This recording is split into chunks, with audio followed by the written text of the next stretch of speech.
Speaking of reliability, a podcast with good friends talking with you about reliability engineering topics.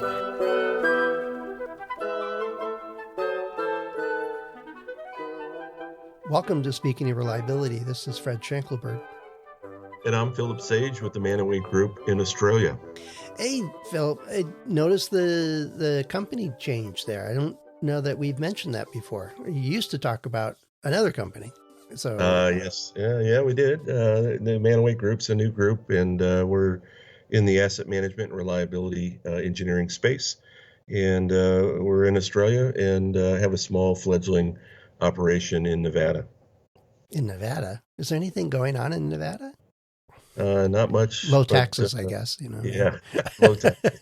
But anyway, when we were chatting before we got started, I what's new and how's the company going? All that. We chatted about this, that, and the other thing, and you said it struck me as odd is that you've been teaching with various universities for a while. I think doing programs that is the industry expert, like I have. I've been doing it for 20 years, and they said, hey, you need to keep doing this. You're going to have to get a PhD. And another person I was talking to recently said exactly the same thing. It must be something about Australia that universities that they get more points or something if they have PhD staff lined up or something. I have no idea where that came from, but then it turned to, what you wanted to do to get a PhD. And that was really interesting. And it struck me as, I never thought of it that way. So I always thought if you had a good asset management program, you would have, a decent performance of that. But you mentioned it and I had to sit back and think about it for a second. Like, I don't think that's necessarily always a correlation. So. Yeah, it's not. And, first, I don't understand or I can't comment on why the universities in Australia are shifting to more PhD, but obviously as several of us industry experts have been teaching, and I've been in the game for about 10 years. It's at my age, it's an interesting consideration to go down that route and achieve the PhD, which I'd started probably in 2000, but due to the economy in the U.S. back in those days, had to walk away from it for a while, and that's been 24 years. So, wow.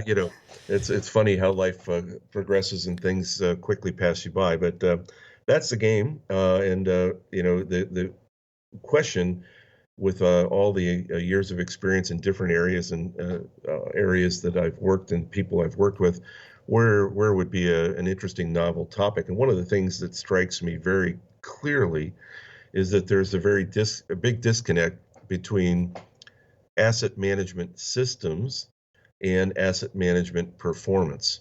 And that if you have a good asset management system, it doesn't necessarily mean that you have good asset management performance. So that's the area that I think I'm going to focus on. It's an interesting topic. In my past, in the days where I worked in the steel business, the asset performance of certain steel mill assets that I was familiar with was legendary. It was exceptional, top of first quartile performance in the industry. But they didn't have an asset management system. It was well before ISO 55000 and the structure of how your asset management system should be built was recommended by the consensus group and the ISO process. So it really begs the question, if you really want to enjoy top asset performance, what do you need to be doing differently from just managing your assets in a structured way? Well, I don't know where to start with that. My limited experience with asset management is in the 55,000 sequence was it's kind of the lowest common denominator and a convenient way to structure stuff so you can label things correctly or label things quasi-efficiently if you were fitting with your industry fit within that model. I think it's flexible enough. It probably has pretty broad applicability, whatever that word is. It fits. But it didn't have anything in there that I could see that said that just because you know where all your parts are and what they're called and how your machine does and, pay attention to maintenance and this, that, and the other thing, it doesn't really say, how do you tell if it's actually getting better or working well or doing anything useful? Reminds me of the ISO 9000. It was so you didn't have to audit your suppliers because if they passed that, they met some criteria of quality. And vast majority of the time, in my experience, it was little more than a paper exercise they went through and had nothing to do with how they actually made products. And so and the product didn't have to be good. There's nothing in the ISO 9000 that says you have to make quality products. It just says you have to have paperwork saying what you do. Like, well, that's not useful. So I guess the 55,000 doesn't either have a threshold to say this is, if it's implemented well, it will improve the performance of your assets. I guess that's not there either. Not that I've seen it. Now, the topic of ISO 55,000 has been around for quite a while, and I think it's very important to consider that is an ISO type of system where say what you do and then do what you say is kind of the mantra.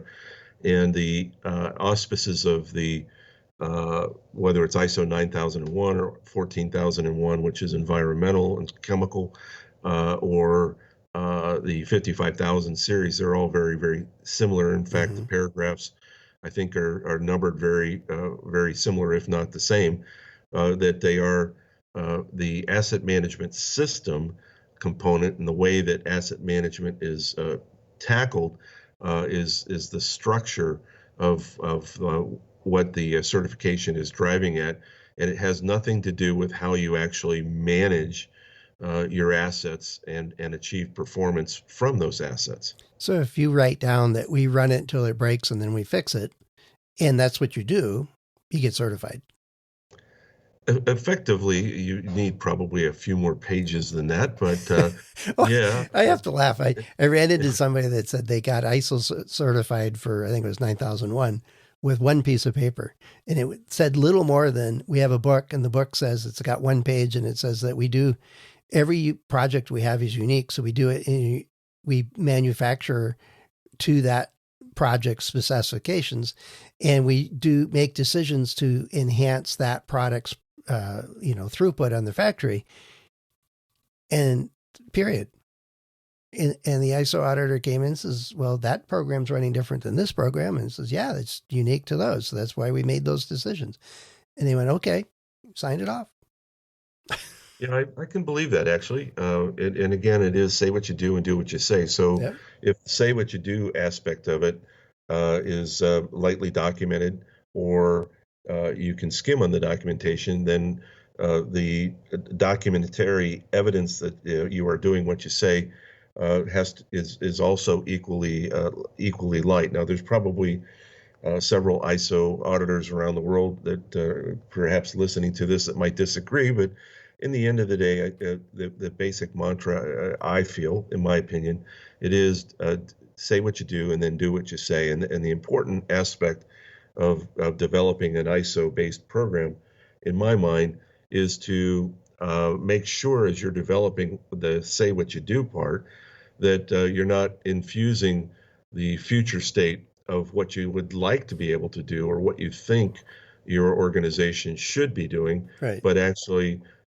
limit yourself to what you are doing, so that you can then demonstrate that with the documentation and the different aspects of the overall program.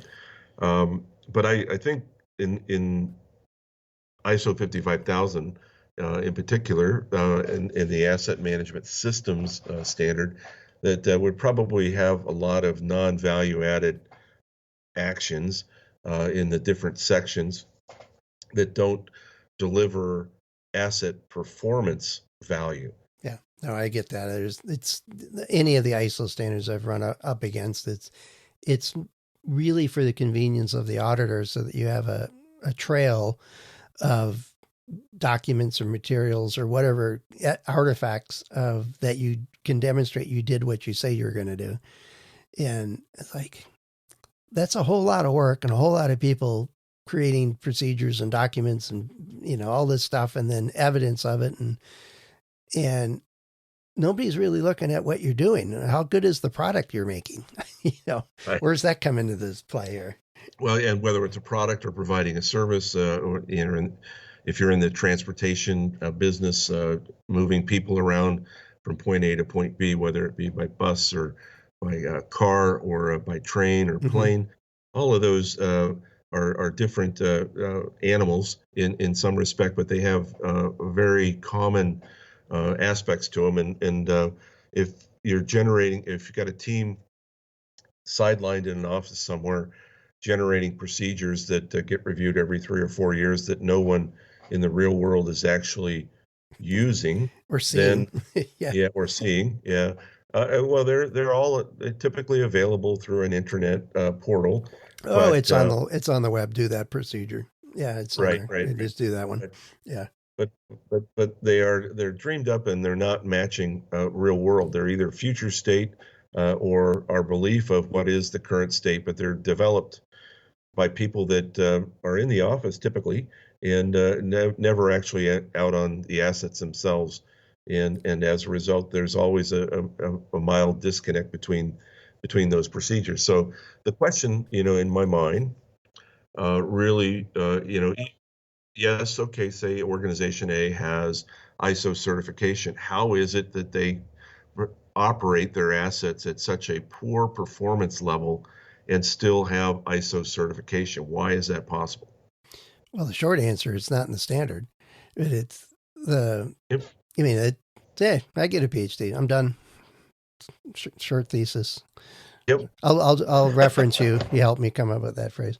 And all right. Yeah, I'm done. But I think it goes back to that notion of, if you've got a great process already, then document it. If you don't have a good process, document it as is, and then over the next couple of years, fix it. Look further, because I find that the ISO processes, and most of my experience was with 9001, is it makes you step back and say, why are we doing it this way? And here's the process, here's the flow charts, here's the values stream maps, or a couple other things. This is what we do. Here's all the steps and things we do. Here's where the key decisions are, stuff like that. And then you look at it and going, why is this, this way? Why do we jump through so many hoops when we really don't need to, or whatever? But the effort at the moment was, if an auditor shows up next week to compare what we do versus what we say we do, I agree with you, it should be coherent. But it's once you step back and look at a process, like an asset management process, and you go, oh, well, that's not what the book says we should do. Well, that's the opportunity to say, all right, here's our to-do list. Let's think about how we're going to make the steps to get there, versus, hallucinating. Maybe AI is the way to do your application for ISO auditing or certification. Just ask an AI pod of some sort to do it for you. That's another can of worms, probably. But But the difference, I think that what's interesting behind the question, though, is how do organizations accept that as, why they have, and why do they have a really cool, good asset management system, and it's all databases and shiny objects, and it does these reports in multiple colors and all kinds of cool stuff, yet they're running at such a poor performance rate. Their throughput's down. They have unscheduled downtime through the roof. Well, all these different things are going on. It's that, to me, is the shiny object phenomena. I think there's something about that. Is last few years, and I'm sure you've run into, is people all wanted to do a digital twin. Like, you don't even know where your extruder is in the plant. Why don't you actually pay attention to your plant, put on your safety goggles and shoes and go walk the plant, rather than looking at a computer simulation of it? Come on.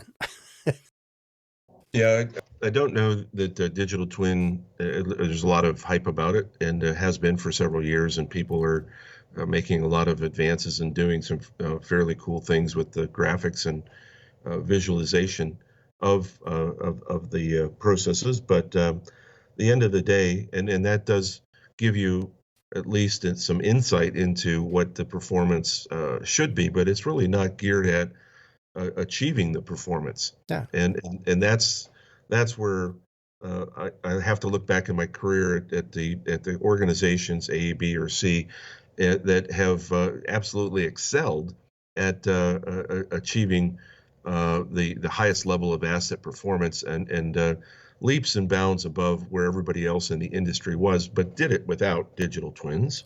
Well, they probably did it without Internet 4.0 or, or whatever. IoT Yeah, or yeah. Internet of Things. Yeah. yep. There's been one fad after another. And in CMMS, a basic computer maintenance management system. And they come in and impose a system that has nothing to do with the way they actually do work. And then they have to meanwhile, they're trying to learn how to use the system, plus then teach everybody how to do their work differently. And I've seen a really good maintenance program get destroyed by it. I'm like, no, I can't touch that. I have to wait for a work order. It'll take you 3 seconds. No, the boss will yell at me. If I don't have a work order first, then I have to, fill out other paperwork and all that stuff. And I got a light bulb right here, and I have a ladder with me, but I can't touch it. Sorry. Yeah, there is that mentality out there, and it is the earlier comment you made is unfortunate that people. I don't think it's that they undervalue the impact of the maintenance organization. It's that they just don't know what that impact is and how much they will disable it when you put an ERP system in place. But the organizations that I've seen really at the top of first quartile are there not because of their CMMS system, but because of their pursuit of excellence and their undeniable understanding of the asset and its performance management that they're after. And they're looking at that performance management not only from an availability perspective and reliability, which reliability engineers typically tend to myopically focus on, but they are very Yeah, I get that. You call me myopic. I get it. It's myopic. okay. Just a little jab at you here, but I'll spin you a little breadcrumb Right. that the reliability engineers really need to cross over the line and focus on the quality management of the product that they're producing, Mm-hmm. and as well as the availability or the productivity or the revenue generation capabilities of the process. And when we do that, when we apply the discipline of reliability engineering against those performance aspects of the asset, that we begin to understand. And it's not just about understanding the performance, but it's also to measure it and how do you quantify it in real time Mm-hmm. and go beyond prognostic health management or any other advanced data analytics and identify the performance aspects of the asset in question so that you know that the asset is in fact performing up to its peak capability. Yeah. No, we might have to talk some more about this because I've got my experience is saying there's probably 8 or 9 different factors at play of why there's such a disconnect. But it's at the heart of it, I think, is where your last set of statements there. If the organization actually wants in their bones, wants their equipment to serve them well, they will pay attention to their equipment and their systems and such that it does perform that well. And it's by measuring not just uptime and downtime, it's by measuring its whether it's throughput or the quality of the products you're putting out or the material you're putting through or the quality of your service or whatever in a coherent way, such that it's, I think, that pursuit of excellence kind of mentality where there's always a better way and let's keep pushing at getting closer. I heard a Vince Lombardi quote the other day is that you're never going to get to perfect, but the pursuit of perfect makes you excellent. I like that. Something like that. Something like that. Yeah. Yeah. But you have to have a cigar in your mouth when you say it. So it's, Well, not going to do that. yeah, not going to do that either. But hats off to those that do enjoy that, but not for me. But yeah, I do think that is, something to consider. And even when I've been in top peak first quartile organizations, that is a dominant thought that they're not there yet, even though they are quite good. And for the one processing line that operated for 3 weeks at a time before it would shut down, they succeeded nearly the entire year in running those 3 weeks without a breakdown. The steel mill that I was referring to earlier ran 6 months in a row without a maintenance shift. Wow. And then would go down for only 48 hours and maintain the asset in a way that all the things that needed to get done got done, and then it would start up vertically producing at an incredible rate and making money. And that's the level of performance that I think every operation manager would dream of. And when I queried those operation managers, the comments that they gave to me were, we didn't understand how important maintenance was, or having good equipment to start with, well-designed equipment to start with. Yeah. We used to think that the center of the spoked wheel was the operations, and all the other departments were spokes and subservient. But really, in the peak of first quartile, the vice president said, we now understand that the center of hub of excellence is maintenance, and that everybody else works for maintenance. And I thought that was just an absolutely astounding comment coming from the vice president of operations of a major process that was succeeding and operating at the peak of first quartile performance in an industry, and that the revelation and the way that they approached their passion for excellence, they realized that they can't do it with machines that break and or are operating in some state of disrepair and producing quality defects. So, there is a different mentality. I don't think we'll ever shift the mentality of everybody, but the pursuit of perfection is a journey that it's fun to go on and it's fun to be part of. And when you walk into a peak first quartile organization, it is like watching the grass grow. The assets perform as expected day after day after day and deliver the results. And we have to look at those operations and say, why don't they care about asset management systems? Yeah. No, yeah. No, I think you've got on to a topic. I'm thinking of, probably another 3 or 4 ones, but I figured we should let our audience chime in a little bit, and maybe they could feed you a couple of ideas or thoughts on this. But you got me biting at the bit here to give you a few, throw a couple of ideas at you, but we can talk another time. But if you're listening to this, what is Philip onto something here? And is there, a thesis in here that can really, peel back a bit of these differences, these observations that I think, Philip, you're in the spot where, few R's, you got great experience across different industries and different parts of the world and so on. That's going to be cool. That's going to be something to look forward to, is what comes out of that work. Hope it doesn't take you 5 years. Good grief. What's wrong with this PhD program thing? I mean, to be facetious a little bit, you probably have to bite your tongue sometimes in some of your coursework to say, hey, that's not how it works. That's not real. That's nice theory, but come on, who's going to use that? But anyway, if you're listening to this, if you got some ideas or thoughts or factors you'd like to, Philip, to consider in this pursuit of this doctorate, let us know. Or if you got questions about this perceived disconnect between a good asset management world, especially if you sell these systems, let us know. Why does this not always result in better performance or good performance or great performance of your assets? Head over to accendoreliability.com/go/SOR. There's a couple of ways you can get in touch with us. Philip and I and the other hosts of the show are available through LinkedIn and our About pages. So there's plenty of ways for you to get in touch and let us know what's on your mind, or give us, Philip, some advice or ideas as he kicks off this thought process of going back to school.